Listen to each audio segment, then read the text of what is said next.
Item ಯಾವುದೇ ಇರಲಿ try ಮಾಡಿ ಆಚಿ ಚಿಕನ್ ಮಸಾಲಾ. ಆಚಿ ಚಿಕನ್ ಮಸಾಲಾ. ಸುನಿಲ್ ಕುಮಾರ್ ಸರ್, ಈಗ ಅಗೇನ್ ನಾ ಡಿ ಸುಧಾಕರ್ ಅವ್ರ ಬಗ್ಗೆ ಕೇಳೋದಾದ್ರೆ, ಈಗ ಮೊಣಕಾಲಿನ ಶಸ್ತ್ರಚಿಕಿತ್ಸೆ ಆಮೇಲೆ ಕಾಂಪ್ಲಿಕೇಶನ್ಸ್ ಏನೇನೋ ಆಗಿರಬಹುದು ಅಂತ.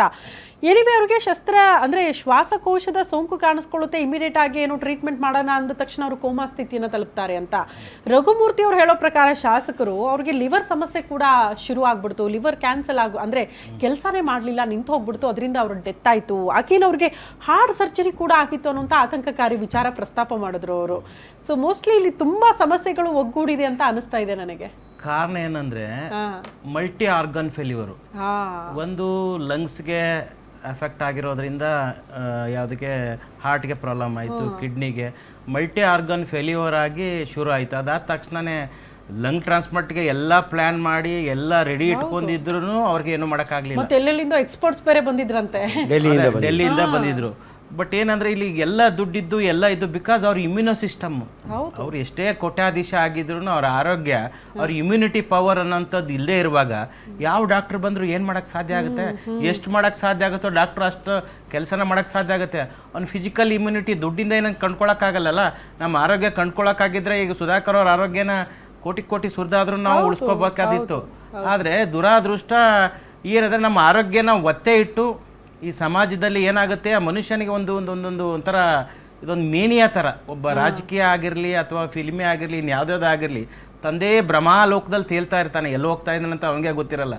ಈ ಥರದ ಇನ್ಸಿಡೆಂಟ್ಗಳನ್ನು ಆಗ್ತಾ ಇರ್ತವೆ.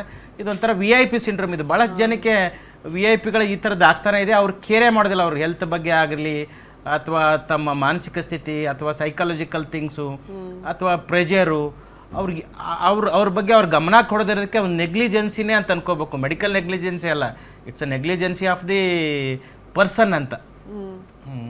ಈ ಇಮ್ಯೂನ್ ಸಿಸ್ಟಮ್ ಬಗ್ಗೆ ಹೇಳಿದ್ರಲ್ಲಮ್ಮ, ಇಟ್ಸ್ ವೆರಿ ವೆರಿ ಇಂಪಾರ್ಟೆಂಟ್. ಭಾಳ ಜನಕ್ಕೆ ಕೋವಿಡ್ ಟೈಮ್ನ ನಮ್ಮನ್ನು ಕೇಳೋರು ಇಮ್ಯುನಿಟಿನ ಹೆಂಗೆ ಇಂಪ್ರೂವ್ ಮಾಡ್ಕೊಳ್ಳೋದು. ಇಮ್ಯೂನ್ ಸಿಸ್ಟಮ್ ಅಂತ ಇದು ತಡ್ಕೊಳ್ಳೋ ಶಕ್ತಿ ಇದೆಯಲ್ಲಮ್ಮ, ಅದನ್ನ ಇಮ್ಯೂನ್ ಸಿಸ್ಟಮ್ ಅಂತೀವಿ. ಎಲ್ಲರ ದೇಹದಲ್ಲೂ ದೇವರು ಇದನ್ನು ಕೊಟ್ಟಿದ್ದಾನೆ.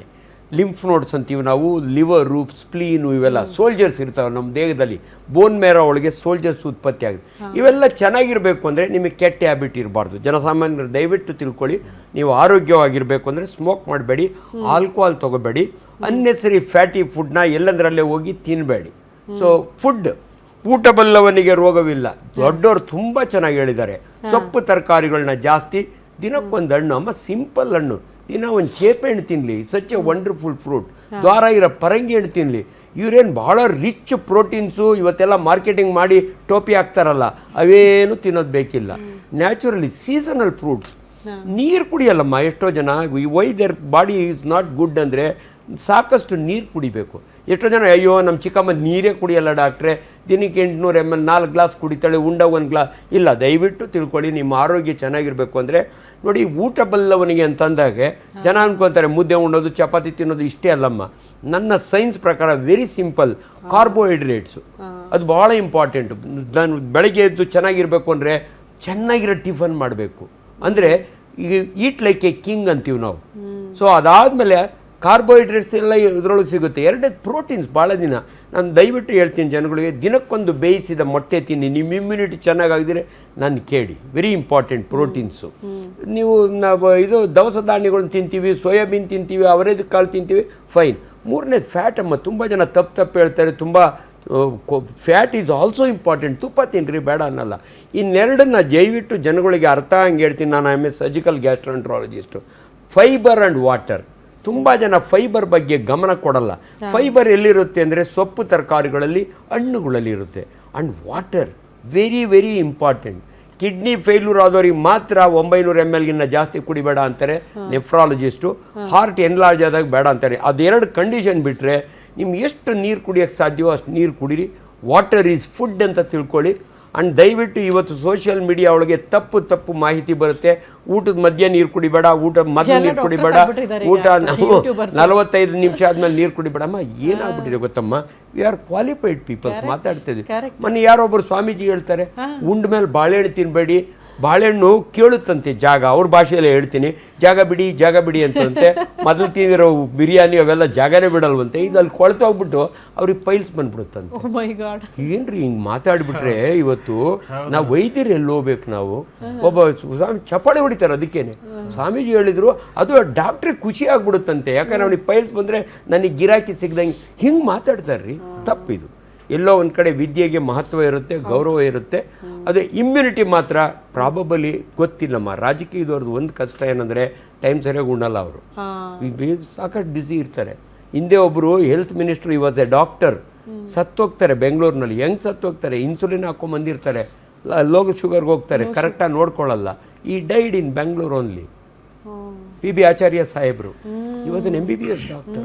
ಅದಕ್ಕೆ ಎಲ್ಲೋ ಒಂದು ಕಡೆ ಪಾಪ ಸಮಾಜ ಸೇವೆ ಅನ್ನೋದು ಇವ್ರಿಗೆ ಭಾಳ ಇಂಪಾರ್ಟೆಂಟ್ ಇರುತ್ತೆ. ಟೈಮ್ ಸರಿಯಾಗಿ ತಿಂತಾರೋ ಇಲ್ಲೋ ಗೊತ್ತಿಲ್ಲ. ಹಿಂಗಾಗಿ ಎಲ್ಲೋ ಒಂದು ಕಡೆ ಅವ್ರು ಹೇಳ್ದಂಗೆ ಇದು ಒಂದು ಪಾಯಿಂಟ್, ಅವ್ರ ಇಮ್ಯುನಿಟಿ ತಡ್ಕೊಳ್ಳೋ ಶಕ್ತಿ ಕಡಿಮೆ ಇತ್ತೋ ಏನೋ ಗೊತ್ತಿಲ್ಲ. ಮತ್ತು ಸರ್ ಹೇಳಿದ ಹಾಗೇ ಈ ಸೋಷಿಯಲ್ ಮೀಡಿಯಾ ಇನ್ಫ್ಲೂಯೆನ್ಸರ್ಸ್ ಅಂತ ಇರ್ತಾರೆ. ಅವ್ರು health expert, health experience, health awareness, ಈ ಥರದ್ದು ಏನೇನೋ ಡೆಸಿಗ್ನೇಷನ್ ಹಾಕ್ಕೊಂಡ್ಬಿಟ್ಟು ಅವರೇ ಕುತ್ಕೊಂಡು ಅವ್ರೇನಾಗಿರ್ತಾರೆ, ನೋಡಿ ನಾನು ಸಣ್ಣ ಆಗಿಬಿಟ್ಟಿದ್ದೀನಿ ನೋಡಿ, 40 kg ಇದ್ದೆ, ಇದು 80 kg ಇದ್ದೆ, 40 kg ಅದೇ ವಾರದಲ್ಲೇ ಕಡಿಮೆ ಮಾಡ್ಕೊಂಡೆ, ಈ ಪ್ರೋಟೀನ್ ಪೌಡ್ರ್ ತೊಗೊಂಡೆ. ಈ ಥರ ಕ್ವಾಲಿಫೈಡ್ ಇರೋಂಥವ್ನು ಮಾತ್ರ ಹೆಲ್ತ್ ಕಂಟೆಂಟನ್ನು ಮಾಡಬೇಕಾಗಿರೋಂಥದ್ದು.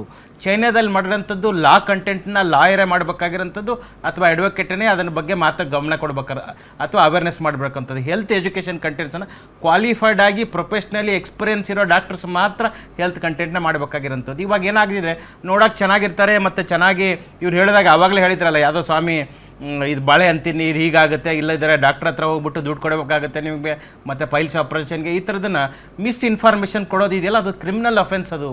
ಕರೆಕ್ಟ್. ಆಮೇಲೆ ನಮ್ಮ ರಾಜ್ಯದಲ್ಲಿ ಹೆಲ್ತ್ ಈ ಇನ್ಫ್ಲೂಯೆನ್ಸರ್ಸ್ ಏನಿದ್ದಾರೆ ಅವ್ರನ್ನ ಬ್ಯಾನ್ ಮಾಡಬೇಕು. ಕ್ವಾಲಿಫಿಕೇಷನ್ ಇರೋರು ಮಾತ್ರ ಹೆಲ್ತ್ ಬಗ್ಗೆ ಟಿಪ್ಸನ್ನು, ಹೆಲ್ತ್ ಬಗ್ಗೆ ಸಜೆಷನ್ಸನ್ನು, ಹೆಲ್ತ್ ಬಗ್ಗೆ ಟ್ರೀಟ್ಮೆಂಟ್ ಬಗ್ಗೆ ಅಥವಾ ಅವೇರ್ನೆಸ್ ಬಗ್ಗೆ ಅವರೇ ಮಾಡಬೇಕಾಗಿರೋಂಥದ್ದು. ದುರಾದೃಷ್ಟ ಅದು ಯಾವುದೂ ಮಾಡ್ತಾನೆ ಇಲ್ಲ. ಯಾವುದು ಈ ಸೋಷಿಯಲ್ ಮೀಡಿಯಾಗೆ ಕಂಟ್ರೋಲೇ ಇಲ್ಲ.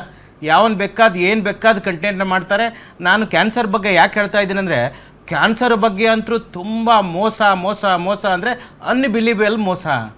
ಇದು ಆಯುರ್ವೇದ ಇದೆ, ಇದು ಹೋಮಿಯೋಪತಿ ಇದೆ, ಇದು ನ್ಯಾಚುರೋಪತಿ ಇದೆ ಅಂದ್ಬಿಟ್ಟು ಸಾಕಷ್ಟು ಮೆಡಿಸಿನ್ಸನ್ನು ನಮ್ಮ ಮನೆಯಲ್ಲೇ ಆಗಿರೋದಕ್ಕೆ ನಾನು ಹುಡುಕ್ತಾ ಇದ್ದಾಗ ಏನಂದರೆ ದೊಡ್ಡ ಮಾಫಿಯಾ ಇದೆ. ನಿಜವಾಗ್ಲೂ ಆ ಕ್ಯಾನ್ಸರ್ ಪೇಷಂಟ್ಗೆ ಏನಂದ್ರೆ ಇದಂತಾರೆ ಮುಳುಗವನಿಗೆ ಹುಲ್ಕಡ್ಡಿ ಆಸ್ತಿ ಅಂತ ಈ ಸಂಜೀವಿನಿ ಥರ ಅನ್ಕೋತಾರೆ. ನಾನು ಸುಮಾರು ಜನ ಅಪ್ರೋಚ್ ಮಾಡಿದ್ಮೇಲೆ ನಾನು ಡಾಕ್ಟ್ರ್ ಆಗಿ ನನಗೆ ಗೊತ್ತಿದೆ ಅವ್ರು ಏನು ಹೇಳ್ತಾ ಇದ್ದಾರೆ ಅಂತ. ನಾನು ತಿಳ್ಕೊತಾ ಇದ್ರು, ಇಲ್ಲ ಸರ್ ಇದು ಮೆಡಿಸಿನ್ಸ್ ಆಯುರ್ವೇದ ಇದೆ, ಇದು ಹೋಮಿಯೋಪತಿ ಇದೆ ಅಂದರೆ ಆಯುರ್ವೇದ ಹೋಮಿಯೋಪತಿ ಕೆಟ್ಟದ್ದಂತ ನಾನು ಹೇಳ್ತಾ ಇಲ್ಲ. ಅದ್ರ ಹೆಸರಲ್ಲಿ ಮಾಡ್ತಿರೋ ದಂಧೆ ಕ್ವಾಕ್ಸ್ ಅಂತ ಫ್ರಾಡ್ಸ್ ಎಲ್ಲ ಮಾಡ್ತಿರೋಂಥದ್ದು. ಸಾಕಷ್ಟು ಮೆಡಿಸಿನ್ಸನ್ನು ಸುಮಾರು 10 ಕೋಟಿ ಈ ಲೈಫ್ ಸೇವಿಂಗ್ ಡ್ರಗ್ಸನ್ನು ಇದರಲ್ಲಿ ಡೆಲ್ಲಿಯಲ್ಲಿ ಸಿಕ್ಕಿದೆ ಮೊನ್ನೆ. ಏನು ಲೈಫ್ ಸೇವಿಂಗ್ ಮೆಡಿಸಿನ್ಸ್, ಈ ಥರ ಕ್ಯಾನ್ಸರು ಅಥವಾ ಬೇರೆ ಕಾಯಿಲೆಗೆ ಲೈಫ್ ಸೇವಿಂಗ್ ಮೆಡಿಸಿನ್ಸ್ಗೆ ಫೇಕ್ ಮಾಡಿರೋಂಥದ್ದು. ಹೀಗಾಗಿ ಕಂಪ್ಲೀಟ್ಲಿ ಏನಾಗಿದೆ ಅಂದರೆ ಕಂಟ್ರೋಲ್ ಇಲ್ದಂಗೆ ಆಗ್ಬಿಟ್ಟಿದೆ. ಅನ್ಕ್ವಾಲಿಫೈಡ್ ಆಗಿರೋರು, ಅನ್ಎಥಿಕಲ್ ಆಗಿರೋರು ಪ್ರಾಕ್ಟೀಸ್ ಮಾಡಿ ಡಾಕ್ಟರ್ಸ್ಗೆ, ಒಳ್ಳೆ ಡಾಕ್ಟರ್ಸ್ಗೆ ಇವ್ರು ಕೆಟ್ಟ ಹೆಸರು ತರ್ತಾ ಇದ್ದಾರೆ. ಅವ್ರು ನೋಡಿ ಎಷ್ಟು ಸಿಂಪಲ್ ಲಾಜಿಕ್ಕನ್ನು ಹೇಳ್ತಾ ಇದ್ದಾರೆ ಅಂತ ಹೇಳ್ತಾ ಇರ್ತಾರೆ. ಸರ್, ನೀ ಸರ್ಜರಿಗೆ ಹೋಗಿದ್ದಾರಲ್ಲಮ್ಮ, there is one lady in Bengaluru, advertisement ಬರ್ತಾ ಇರುತ್ತೆ, 20,000 ರೂಪಾಯಿ ಒಂದು ಇಂಜೆಕ್ಷನ್ ಕೊಡ್ತಾಳಂತೆ ಆ ಅಮ್ಮ ಜಾಯಿಂಟ್ ಒಳಕ್ಕೆ, ಚೆನ್ನಾಗಾಗ್ಬಿಡುತ್ತೆ ಅಂತ. ಯಾರು? ಒಂದು ಲೇಡಿ ಅಡ್ವರ್ಟೈಸ್ಮೆಂಟ್ ಬೆಂಗಳೂರಿನಲ್ಲಿ. ಏನು ಜಾಯಿಂಟ್ ಒಳಗೆ ಕೊಡೋದು ಕಾಮನ್ ಆಗಿ ಒಂದು ಸ್ಟೀರಾಯ್ಡ್ ಕೊಡ್ತಾರೆ, ಅದು ಒಂದು 100 ರೂಪಾಯಿ ಆಗ್ಬೋದು. I don't know how she is collecting. It's an advertisement. ಅವ್ರ ಹತ್ರ ಹೋಗಿ ಬಂದಿರೋ ಪೇಷಂಟ್ ನಮ್ಮ ಹತ್ರ ಇರ್ತಾರೆ. ಹಿಂಗಾಗಿ ಈ ರೀತಿ ಹೆಂಗೆ ಮಿಸ್ಲೀಡ್ ಆಗುತ್ತೆ ಮೆಡಿಕಲ್ ಪ್ರೊಫೆಷನ್ ಅಲ್ಲಿ ಅನ್ನೋದಕ್ಕೆ ಈ ಎಕ್ಸಾಂಪಲ್ಸ್ ಎಲ್ಲ. ಅನ್ಫಾರ್ಚುನೇಟ್ಲಿ ಬಾಗಲಕೋಟೆ ಒಳಗೆ ಒಬ್ಬರು ಗುರುಜಿ ಇದ್ದಾರೆ. ಅವರು ನೀವು ಯಾಕೆ ನೋಡಿ, ಅವ್ರು ಒಂದು ಕೀಮೊಥೆರಪಿ ಮಾತ್ರೆ 13,000 ರೂಪಾಯಿ ಹೇಳಿದ್ರು. ಇವರು ನೋಡಿ ಡಾಕ್ಟ್ರು ದುಡ್ಡು ಮಾಡಿಕೊಡ್ಸು ಅಂತ ಹೇಳ್ತಾರೆ, ನೀವು ನನ್ನ ಹತ್ರ ಬರೀ 1 ಗ್ಲಾಸ್ ನಿಂಬೆಹಣ್ಣು ಜ್ಯೂಸ್ಗೆ ಒಂದು ಚಿಟಿಕೆ ಹಾಕ್ಕೊಡ್ತಾನಂತೆ, ಕುಡಿದ್ರೆ ಸಾಕಂತೆ. ಇಂಥವರೆಲ್ಲ ಮಿಸ್ಲೀಡ್ ಮಾಡಿ ಪಾಪ ಜನಗಳು ಕರೆಕ್ಟ್ ಟ್ರೀಟ್ಮೆಂಟ್ ತೊಗೊಳ್ದಿರೋ ಸತ್ತೋಗ್ತಾರೆ. ಇವೆಲ್ಲ ಕೂಡ ಅವೇರ್ನೆಸ್ ಇದೆಯಲ್ಲಮ್ಮ, ಇಸ್ ರಿಯಲಿ ಎಲ್ಲೋ ಒಂದು ಕಡೆ ಅವರು ಸಾಕಷ್ಟು ಮುಂದಿನ ಜನ್ಮದಲ್ಲಿ ಒಳ್ಳೆ ಮನುಷ್ಯರಾಗಿ ಹುಟ್ಟಿ ಬರಲಿ, ಅದನ್ನ ವಿಶ್ ಮಾಡ್ಬೋದು. ನಮಗೆ ಅದು ಬಿಟ್ಟರೆ ಸತ್ತ ಮೇಲೆ ಡಾಕ್ಟ್ರು ಏನು ಮಾಡೋದು. ನನಗೇನಂದ್ರೆ ಈ ಹಾರ್ಟ್ ಪೇಷಂಟ್ಸ್ ಅಥವಾ ಹಾರ್ಟ್ ಬಗ್ಗೆ, ಶ್ವಾಸಕೋಶಕ್ಕೆ ಸಂಬಂಧಪಟ್ಟಂತೆ ಲಿವರ್ ಬಗ್ಗೆ ಹೆಂಗೆ ಕಾಳಜಿ ವಹಿಸಬೇಕು ಅಂತ, ಹೆಂಗೆ ನಾವು ಮೊದಲೇ ಮುನ್ನೆಚ್ಚರಿಕಾ ಕ್ರಮಗಳನ್ನು ತೆಗೆದುಕೊಳ್ಳೋದು ಅಗತ್ಯ ಇದೆ ಅಂತ. ಲಿವರಿಗೆ ಮಾತ್ರಮ್ಮ the best tonic is food, worst drug is alcohol. ದಯವಿಟ್ಟು ಬಹಳ ಜನ ನಿಮ್ಮ ಲಿವರ್ನ ನೀವು ಪ್ರೊಟೆಕ್ಟ್ ಮಾಡಬೇಕಾದ್ರೆ ಆಲ್ಕೋಹಾಲ್ ತೊಗೋಬೇಡಿ. ನಿಮ್ಮ ಲಂಗ್ಸ್ನ ನೀವು ಪ್ರೊಟೆಕ್ಟ್ ಮಾಡಬೇಕಂದ್ರೆ ಸ್ಮೋಕ್ ಮಾಡಬೇಡಿ. 10 cigarettes per day for 10 years definitely ಇವನಿಗೆ ಏನಾದರೂ ಒಂದು ಕ್ಯಾನ್ಸರ್ ಬರುತ್ತೆ. It is proved in our ಸೈನ್ಸ್ನೊಳಗೆ. ಸೊ ಸ್ಮೋಕ್ ಮಾಡಬೇಡಿ. ಅನ್ಫಾರ್ಚುನೇಟ್ಲಿ ಇವತ್ತು ಏನಾಗಿದೆಯಮ್ಮ, ನೀವು ಡೆಲ್ಲಿನ ಬೆಂಗಳೂರಿನ ಆ ಪರಿಸ್ಥಿತಿ ಬಂದಿಲ್ಲ. ಒಬ್ಬ ಮನುಷ್ಯ ರೋಡಲ್ಲಿ ಓಡಾಡಿದರೆ ನೀವು ಸಿಗರೇಟ್ ಬಾಯ್ನಾಗ ಇಲ್ದಿದ್ರು ಕೂಡ ನೀವು 8 ಸಿಗರೇಟ್ ಸೇರಿದಷ್ಟು ಎಫೆಕ್ಟ್ ನಿಮ್ಮ ಲಂಗ್ಸ್ಗೆ ಆಗ್ತಾ ಇದೆ ಅಂತ ಸ್ಟಡೀಸ್ ಬರ್ತಾ ಇದೆ. Such A polluted city Delhi, ನಮ್ಮ ಡೆಲ್ಲಿ. ಅದೇ ಆದ್ದರಿಂದ ದಯವಿಟ್ಟು ಪೊಲ್ಯೂಷನ್, ಇವತ್ತು ಬೆಂಗಳೂರಿನಲ್ಲೂ ಟ್ರಾಫಿಕ್ ಜಾಮ್ ಹೆಂಗಾಗುತ್ತೆ, ಆ ಸ್ಮೋಕೆಲ್ಲ ನಾವು ತೊಗೋತೀವಿ ನಮ್ಮ ಲಂಗ್ಸು. ಸೊ ಎಲ್ಲೋ ಒಂದು ಕಡೆ ಈ ಸೋಷಿಯಲ್ ರೆಸ್ಪಾನ್ಸಿಬಿಲಿಟಿನೂ ಇರಬೇಕು. ಆ್ಯಂಡ್ ಎಲ್ಲದಕ್ಕಿಂತ important, if you are diabetic, ದಯವಿಟ್ಟು ನಿಮ್ಮ ಸಕ್ಕರೆ ಕಾಯಿಲೆಯನ್ನು ನಿಯಂತ್ರಣದಲ್ಲಿಟ್ಕೊಳ್ಳಿ. ಯಾರ್ಯಾರೋ ಮಾತು ಕೇಳಿ ಏನೇನೋ ಟ್ರೀಟ್ಮೆಂಟ್ ತೊಗೊಳಕ್ಕೆ ಹೋಗಿ ಯಾವ ಎಕ್ಸಾಂಪಲ್ ಕೊಟ್ಟರು, ಮೈ ಓನ್ ಕ್ಲಾಸ್ಮೇಟ್ ಡಾಕ್ಟ್ರೇನೆ ಡಯಾಬಿಟಿಸ್ ರಿವರ್ಸಲ್ ಮಾಡ್ತೀನಿ ಅಂತ ಹೋಗಿ ಸ್ಟ್ಯಾಂಡರ್ಡ್ ಟ್ರೀಟ್ಮೆಂಟ್ಸ್ ಇದಾವಮ್ಮ.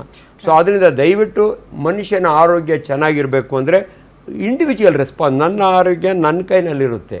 ಸೊ ಅದರಿಂದ ದಯವಿಟ್ಟು ನೀವು ಇಂಥ ತೊಂದರೆಗೆ ಸಿಗಾಕೊಂಬಾರ್ದು ಅಂದರೆ ನಿಮ್ಮ ಆರೋಗ್ಯವನ್ನು ಕಾಪಾಡಿಕೊಳ್ಳಿ, ಕೆಟ್ಟ ಅಭ್ಯಾಸಗಳಿಂದ ದೂರ ಇರಿ. ಅದರೊಳಗೆ ಯಂಗ್ಸ್ಟರ್ಸ್ಗೆ please be away from drugs. Yes, Sunil Kumar sir ಏನು ಹೇಳ್ತೀರಿ ಫೈನಲಿ? ಇಲ್ಲ, ಭಾಳ ಜನಕ್ಕೆ ಏನಂದ್ರೆ ಈ ಆಲ್ಕೋಹಾಲ್ ಬಗ್ಗೆ, ಬಿಯರ್ನ ಕಡಿಮೆ ಕ್ವಾಂಟಿಟಿಯಲ್ಲಿ ಕುಡಿದ್ರೆ ಏನು ಆಗಲ್ವಾ ಸರ್? ಈ ಟ್ಯಾಬ್ಲೆಟ್ ತಗೋತಾ ಇದ್ದೀನಿ, ಸಾಯಂಕಾಲ ಕುಡಿತಾ ಇದ್ದೀನಿ, ಏನು ಆಗಲ್ವಾ ನೆಗಡಿ, ಸರ್? ಜ್ವರ, ಕೆಮ್ಮು ಬಂದ್ರೂ ಅದಕ್ಕೆ ಅಡಿಕ್ಷನ್. ಈ ತಗೊಂಡ್ಬಿಟ್ರೆ ಆರಾಮಾಗ್ಬಿಡ್ತೀವಿ. ಯಾವ ಡಾಕ್ಟರ್ ನಿಜವಾಗ್ಲೂ ಇದೆಲ್ಲ ಸುಳ್ಳು. ಇದನ್ನ ಆಲ್ಕೋಹಾಲ್ ಅಂದ್ರೆ ಕಡಿಮೆ ಕ್ವಾಂಟಿಟಿ ಇರಲಿ ಅಥವಾ ಲಾರ್ಜರ್ ಕ್ವಾಂಟಿಟಿ ಇರಲಿ, ಅದು ಅಫೆಕ್ಟ್ ಮಾಡೋದು ಮಾಡೇ ಮಾಡುತ್ತೆ. ಹಾಗಾಗಿ ಎಷ್ಟು ಸಾಧ್ಯ ಆಗುತ್ತೋ ಈ ಸಾತ್ವಿಕ ಆಹಾರನ ಮತ್ತು ಆಹಾರ ವಿಹಾರ ಮತ್ತು ಇದೆಲ್ಲನೂ ಲೈಫ್ ಸ್ಟೈಲ್ ಮೇಲೇ ಮಾಡಿಫಿಕೇಶನ್ ಮಾಡ್ಕೊಂಡ್ರೆ ಮಾತ್ರ ಆಗುತ್ತೆ. ಬಟ್ ನಾನು ಲಾಸ್ಟ್ಲಿ ಏನು ಹೇಳಕ್ ಹೊರಟಿದ್ದೀನಿ ಅಂದರೆ, ಈ ರಾಜಕಾರಣಿಗಳಿಗೆ 224 MLAಗಳಿಗೆ ರಾಜ್ಯದಲ್ಲಿ ಆರೋಗ್ಯ ಹಕ್ಕು ಅಂತ ಒಂದು ಕಾನೂನು ಜಾರಿ ಮಾಡಿ ಪ್ರತಿಯೊಬ್ಬನ ವ್ಯಕ್ತಿಗೂ ₹1 ಹಿಡಿದು 1 ಕೋಟಿವರೆಗೂ ಫ್ರೀ ಆಫ್ ಕಾಸ್ಟ್ ಆರೋಗ್ಯ ಸೇವೆ ಸಿಗಬೇಕು.